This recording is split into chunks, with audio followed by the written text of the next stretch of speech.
So how do inpatient, outpatient, and ketamine coma compare in terms of remission? Yeah, when I saw that question, I realized it was a really good question because if you contact every center in the country or the world that you can find that offers ketamine and ask them for their, I call it a success rate, not a remission rate. If I ask them for their success rate, you'll get as many answers as there are centers. Okay. And it's not that people are fudging their answers. It's not that people, are interpreting things differently. Every place that offers ketamine wants to be, frankly, the biggest place giving ketamine. Everybody wants all the patients to come to them. It's a business, okay? Right. And it's sort of too bad that the business end of it has to creep into it. But so centers that do this will want to say that their success rate is really great to get more people to come in.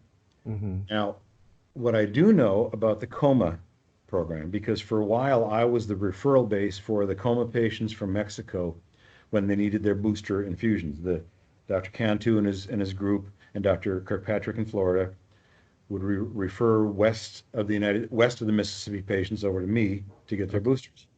And they are, the success rate with the Coma is really quite huge because if ketamine is going to work in you, frankly, the higher the dose, the more your success.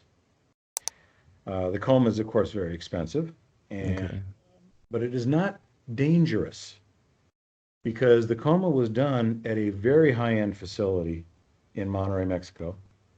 I don't know anything about the German physical plant, but I had a couple German patients who said, no, it was very, very high-end. Dr. Cantu and his group had absolute state-of-the-art monitoring, lots of nursing staff. It's an intensive care setting. Well done. But again, even with the Coma, remember that ketamine is not a cure for RSD, it's a treatment. That's why they would sometimes have to go somewhere else back in the US for an occasional booster infusion. And the reason that they were referring to me for a while was simply because they liked the idea of a high dose booster. Now, whether a lower dose booster would work or not, I frankly don't know because we never gave any of the Coma patients a low dose booster infusion. It was always a high dose. So anyway, back to the success rates. I always tell people to take success rates with a grain of salt because even if I told you I had a 99% success rate, if the last 99 patients that I treat got great results and you're number 100, chances are you're not going to get good results. So, and it's not that it's a statistical thing, it's a random thing, but there are patients that just won't get good results from ketamine. What I can tell you is, at least for the pain patients that I've treated, I'm not going to go into depression because that's a different website, different topic.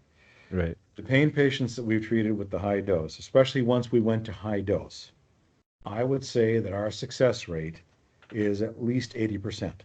Wow. Keep in mind, that's because I'm not a ketamine store. You can't just sign up to get ketamine and okay, come on in. Right. Anyone who requests ketamine, I need to review all the records, all the medical records. I need to know that there is someone else, because I am not a full-service pain specialist. I'm a board-certified anesthesiologist, which means I'm very capable of administering ketamine. Probably know more about RSD and CRPS than most anesthesiologists do, but that is not my field of expertise, pain management per se. Right. So I like to know that there's someone else who's sort of steering the ship, who understands what your inciting causes are, who understands what your triggers are, who is going to ride herd on you, especially for afterwards. Right. So the majority of patients that I finally treat for pain have had all the proper intake done beforehand. Right. That hugely leads to better success rates. You'll have to fight for it. Prepare for battle.